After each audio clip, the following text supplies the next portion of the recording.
Welcome to Season 5 of the Funding Love Adoption Podcast with Mal and Kate. We are two adoptive moms that seek to love, support, and elevate all corners of the adoption triad through honest conversation. This season, we are continuing through our series of walking through the adoption journey step by sharing stories, tips, and advice we have learned along the way. So pull up a chair and sip your favorite beverage because everyone has a seat at our table. We are Funding Love, the podcast.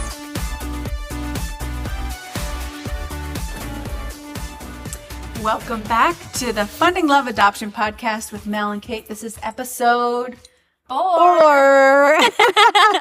I needed some affirmation in that. Episode 4. We're so glad you're back with us to talk more about the process, the adoption process. So if you're tuning into this episode and you haven't listened to others, just know that what we have been doing for Season 4 and now Season 5 is walking through the adoption process for those prospective adoptive parents and even those who are just curious about the adoption process if you are not in the adoption community per se.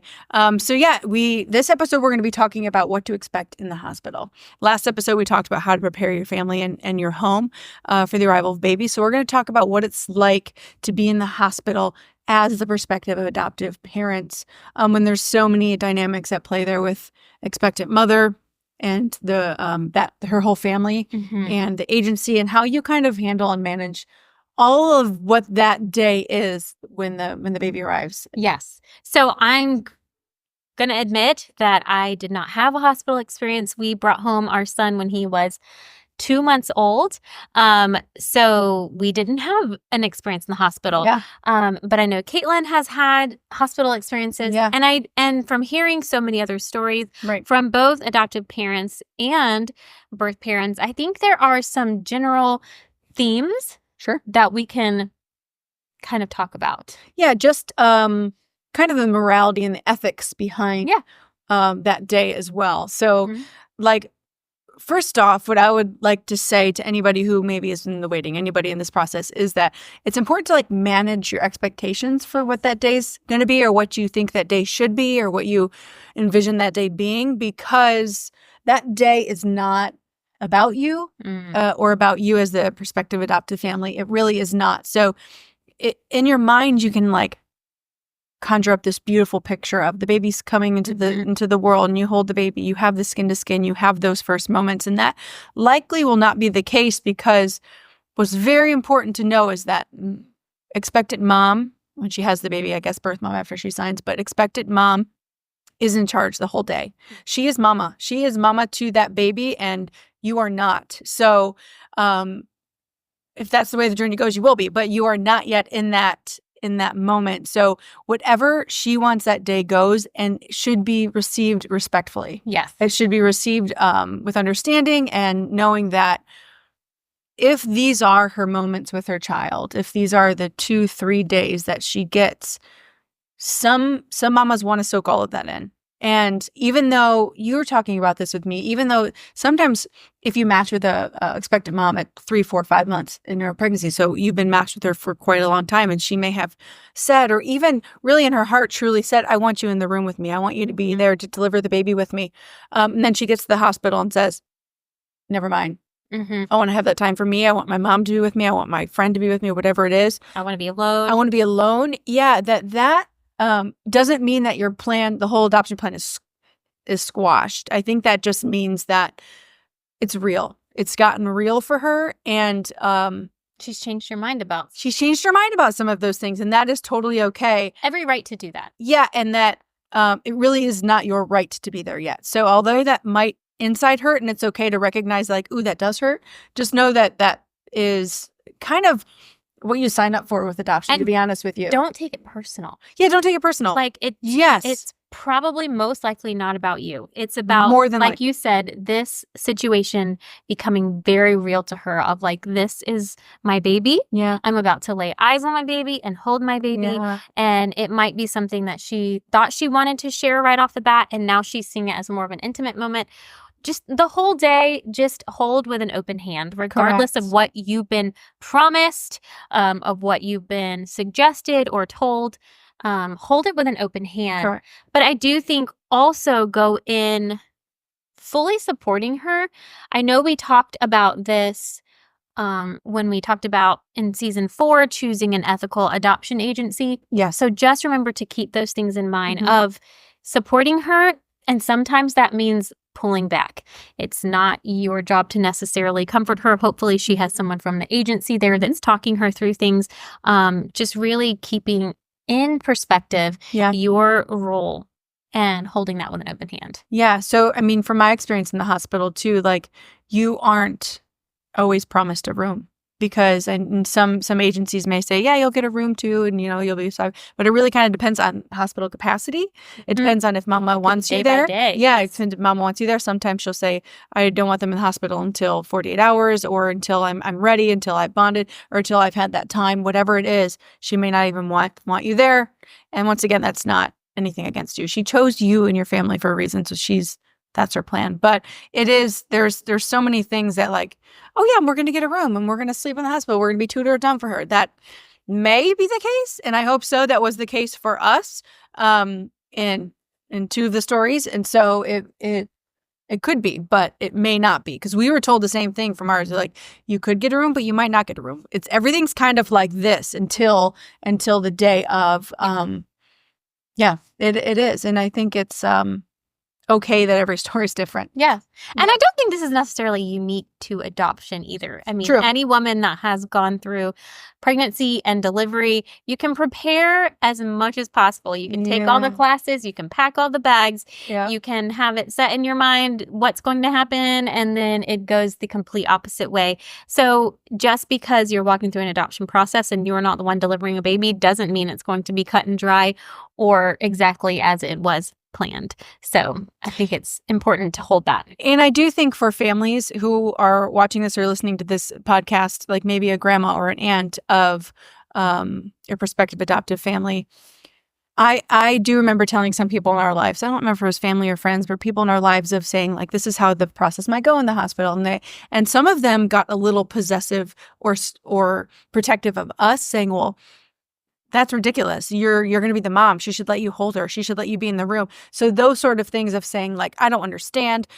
Now, I totally understand where they're coming from and wanting that skin to skin in those immediate moments, but it is not ours to have. It is not ours to experience. It is mom's.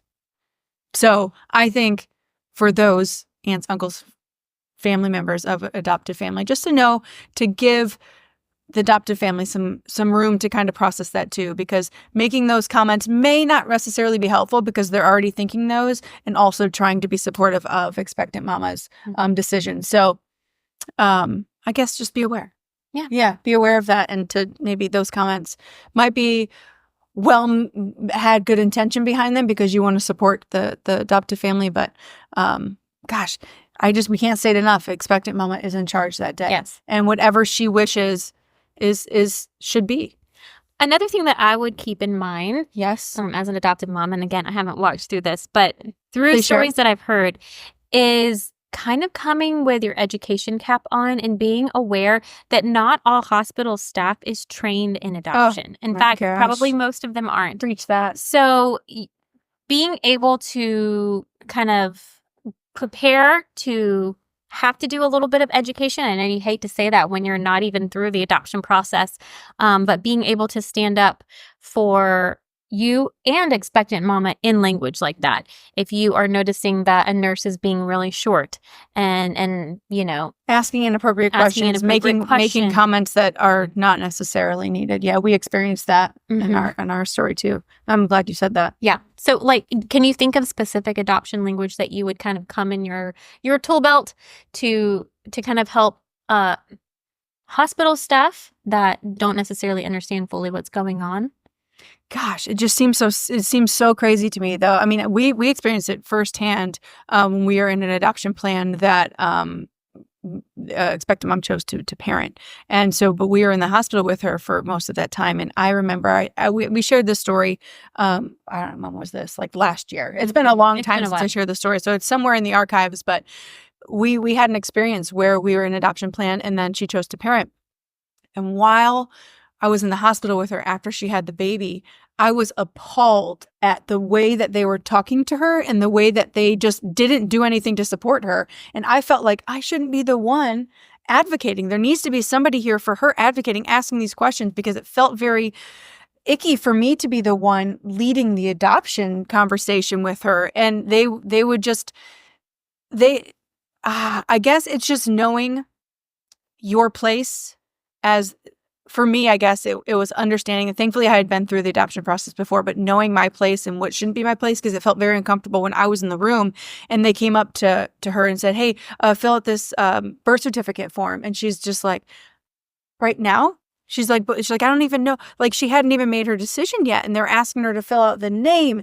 And then they whispered to her ear, are you sure you want to do this? This is so, like, and I was standing right there, and I get their intention, but they are not being sensitive to the weight of this day for her. Mm-hmm. And there was no social worker that never came into the room until I said, hey, is there anybody who can come talk to her? And they would ask me, well, who do you need? I remember this, and I was like, well, I don't need anybody. I said, but I feel like maybe she should have somebody guiding this process for her. Oh, is she ready to sign the papers? They said. I was like, oh, no, this is not what I want to do. I said, I felt the only reason I was comfortable enough to say those is because I had been a nurse for 14 years in the hospital. So I could like have a little bit of, I guess, courage to ask the staff some of these questions. But just know that advocating for that mama will go a long way, because it just, some of the things they say, some of the things are so out of line. They don't know their place sometimes. So I guess going in knowing that there might be some language or even some conversations that should not be had in front of you or even at the right time, to maybe stand up and talk to some other staff or the agency. Call the agency and say, hey, I feel like there's something lacking here. She needs some support, would be a good way for you to kind of go around and say, I feel like things don't seem right here, because I felt that way the whole time. Like, I shouldn't be the one in the middle here. Right. I felt very out of place because I wanted her to have that time, but nobody else was standing up for her. Right. And goodness gracious, what a day for her to be alone processing that. So I was trying to be both, and it wasn't good. It wasn't healthy for her ultimately. No. So anyways, I guess it's that day is hers, and having a heart that's open to give, to love on her and to make sure that she is being supported, whatever decision she makes. Right. Yeah. Gosh, it was so brutal. And I look back at that and I was like, oh my gosh, it felt so odd. And that's the hospital that I worked at. And I was just beside myself. So anyways, there could be nightmares. Like, that was a bit of a nightmare for me to experience. And then, the experience that we have with our daughters that we now have at home, they were both pretty similar, I would say. We had some time in the hospital with them, with the expectant mom before. I guess I should say with my youngest, we were at the hospital the night before. She had invited us up to come see her and see her room, and very sweet, very, very sweet young girl. And we, prayed together and kind of shared some stories. And she talked about what she wanted for the next day. And we kind of came up with a plan, and her mom was going to text us. And so we were kind of just going to be on standby depending on how the morning and night went of where she wanted us. So that's what we did. We just kind of said goodbye, gave some hugs and whatever, and said, and that's what we did. We stayed at the hotel until we got the call that we needed to come. And she wanted to have that time of delivery with her mom. So she had that time, and then called me in, and then called Adam in. I love that. So yeah, it was very special. And she was so kind to give us some time. But I do remember feeling like, would you like us to leave? Right. You tell us when you want us to leave. I said, we'll be here because we want to love on you, want to love on, of course, the baby. But you tell us the time you need. And she really wanted us to have time with the baby. So that was what she wanted for that morning. Yeah. So I think we do want to say that while we want you to have a healthy expectation of things that might not go according to plan, there is still so much potential for it to be a beautiful, seamless, like memorable moment for everyone involved, especially when you have an open adoption and you can still like continue on those memories together. Yeah. I do have a question though that I think could be helpful as you are preparing for the hospital. What are some things that you packed to prepare for the hospital? And then, like, is it appropriate to bring expectant mama a gift? So I think those would be my questions. Those are good. No, those are good questions. As I prepare for the hospital. Yeah. So I think what we packed was basically just a suitcase of our own things, clothes, pajamas, toiletries. And then I did bring a couple outfits. Okay. That did you bring diapers, or you just expected to get those from the hospital? Like, did they prepare you? I think I brought like 10, just to get me through. I didn't know, but you use the hospitals, but we had a journey home. We're like, what if something happens? So I brought some diapers as well. I didn't bring formula or anything. The hospital gives you the formula, but I just brought our clothes and then a couple outfits and like a blanket to wrap her up in. And then I did bring her a gift. We brought both of our girls' mamas a gift. We were instructed the first time we went through the process with Libby, we were so new, right? We didn't know what to expect. The time waiting in I do want to talk about this. Let me go back to this after I answer your question, is I want to talk about what it's like to be, if you do get a hospital room and there's a lot of time waiting, because that can also be a mind game. But yes, we did get gifts, but we do not give them until after signing. Okay. Because they do not want it to come across as a bribery or any sort of buying their affection or anything. Right. So we did. We got them a little gift, and we wrote a nice little heartfelt card, and gave that to them after, as kind of like a goodbye, and we all gave hugs and stuff. So yeah, it's hard because you kind of feel like that's never enough. You're giving like a little gift of a necklace that you have good intention and what it means, but you're like, this is it? Like, this is all I'm going to give you? I know it feels very, not nearly enough of what you get to take home and what you're giving her. So it's really, but yeah, we did. We got a gift. I felt like we could not, Yes. Yeah. A lot of people have asked me that question, but the agency did guide me the first time. The agency guided, please don't give money. Please don't give anything. Don't give any gifts until after. She has. Oh, yeah. Yeah. So, yeah. But to go back, I did want to talk. This jogged in my brain as I was talking. For our first go around with Libby, there was a lot of time. We did get a hospital room. We didn't. We actually did not expect to. We found a hotel nearby if we were going to have to, but they ended up having space, and we had a room a few doors down from her mom, and she spent a lot of time with her the first day, which is so lovely, and she would decide when we would get time with the baby. So we would get the baby for like an hour or so, and then she would take the baby back, but like it was about 24 hours in where we hadn't seen the baby for like 18, 20 hours. Okay. And it's hard. It's hard because there was sharing of the baby before, and it's all on her. We never asked for the baby. She just would send the baby over when. So we're just sitting there waiting for maybe a chance to hold the baby. And I remember the agency coming in and kind of having conversations about what's going on in the other room. And it is hard because you don't know if the plan's going to hold up. Right. And you have to, like you've said, hold space for whatever happens. Right. So you're holding space for like, oh no, is this falling apart? Or she just wants time with the baby. But we weren't getting any news. Like, we weren't getting anything. We're just sitting there and we're like, oh, should we leave the room, go get food? Should we not leave the room, go get food? I don't want to miss the opportunity to hold the baby, we want to feel like we're present and ready and excited to receive the baby. So that was a really hard time. And I'm not saying woe was me, but I'm saying like, we didn't expect that. To where my husband even had some like heavy emotions of like, what is going on? Like, he could not handle. He had to get up and do some laps. Like, he had to get up and walk because it was just a lot to process, because your mind can go in the worst place. Oh, for sure. That's what it does when it's like 12, 13, 14, 15 hours. And you're like, oh my gosh, oh my gosh, oh my gosh. But we were able to then understand her heart, where she was really wanting to have every moment. And then after that, it was pretty beautiful, honestly, from what I remember from my perspective. Sure. We went and, in her room, and we shared some stories, and she asked us some questions. We talked about, the openness, and we just kind of reaffirmed, like, because her concern as the time was ticking away, right before she signed, which has just got to be the worst feeling of saying down to 24 hours, down to 20 hours, down to all of that before she's can be presented with papers to sign. She's soaking in every moment, but she was thinking about, are they going to hold up their end of the deal? Am I really going to ever see my daughter again? Am I really going to ever have this openness? And so thankfully we were able to have that time with her and kind of reestablish our our promise. Yes. And say like, this is what we intend to do, and this is what we promise to do. And so it was a really pretty beautiful moment, honestly. And then after that, it kind of was like rapid fire. The pediatricians come in, you do all the things, and then before you know it, it's like goodbye. And then that's like a lot too, because you're saying goodbye to her, and that's hard. Right. And then you have this baby, and so it's a really twisted mind. And I think to go back to the moral of the story is like, hold room for everything. Yes. Hold an open hand for anything, and allow yourself to feel the reality of it, but also like grace for her heart.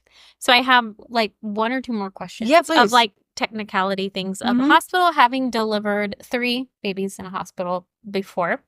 To like leave the hospital, you had to have the car seat in the room. Yeah. And then we had to watch like videos on, I don't even remember the videos, how to put the car seat in the car and how to feed a baby, and like kind of like they were just like, we had to do that too. Yeah. Whatever. So did you have to do that as the adoptive parents? Okay. Mm-hmm.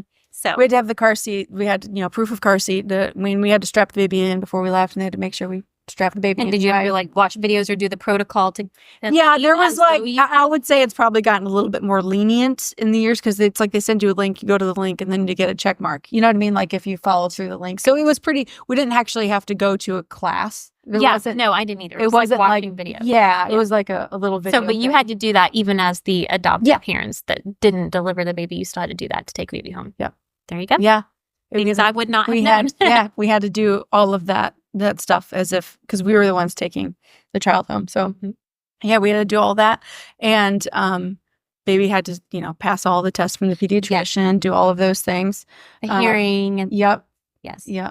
So the way that it goes when it comes to, at least in Florida, when it comes to the expectant mother, birth mother, signing the papers, signing consent, it's 48 hours. She can't be presented until 48 hours or upon her discharge. Okay. So if she has a healthy delivery and she's ready to go, and she wants to go prior to the 48-hour mark, and she's up for discharge, agency can come and initiate all of those papers that need to be signed at that point. Or at the 48 hours, if she has to stay, maybe 40 hours, or she could say, I want to wait longer. She really has the right to say longer, but it can't be until 48 hours or until she's presented. Sure. So if she chooses to say, I need another day, she has the right to do that. Absolutely. She has the right to do that. But in our situation, it was pretty much kind of at the 48-hour mark where that happened. And then just for like, I guess this is just a little bit of knowledge, when she signs consent, the baby is now a child of the agency until finalization. Okay. So yeah, the child will then be and then the adoptive parent. They don't immediately take your last name. No. It's quite a journey to get there. All the finalization. So yeah, the agency then grants us like a court order to have the temporary guardianship and decision-making power over the baby, even though the agency is the legal parent. Yeah. So that's how it works, at least in Florida. I can't speak to any other state. But state by state is so different. But yeah, the hospital was, to your point, Mallory, it was, I can like picture each moment, I'm sure you can, as when you had all of your children, of like just the feeling in the room and the people there and just like that. So I can visualize that. So those are fond memories. And I'm so thankful for my story that their birth moms were a part of that day with us, like that we were able to have moments together to share. I don't know how they feel. I don't know how they feel, but I'm grateful that we have pictures with them to show our girls, and that day can hold a very like loving feeling rather than like I don't know. Yeah. Yeah. Like I remember it fondly. Let's put it that way. That's awesome. Even though, you don't. Thank you for sharing so much of your story. Oh gosh, sorry. I felt like I was a jabberjaw. And advice. There. Well, I think a lot of the things that you said were super helpful and informative, and we thank you for sharing all that. Oh gosh, yeah. Listen, I could probably keep going. Well, we have a few more episodes in season 5. So be sure to tune in next Monday for our next episode. That's it. Thanks for tuning in. That was episode 4 of season 5. We'll see y'all next week. Thank you for listening to this week's episode of the Funding Love podcast. We are a crowd-funded nonprofit, which means that people like you can help make a lasting impact in the lives of adoptive families and birth moms. At Funding Love, we create post-adoption experiences that strengthen bonds, build community, and restore people. And when you partner with us, whether that is giving online, signing up to become a monthly donor, or simply buying merchandise from our shop, you are funding love.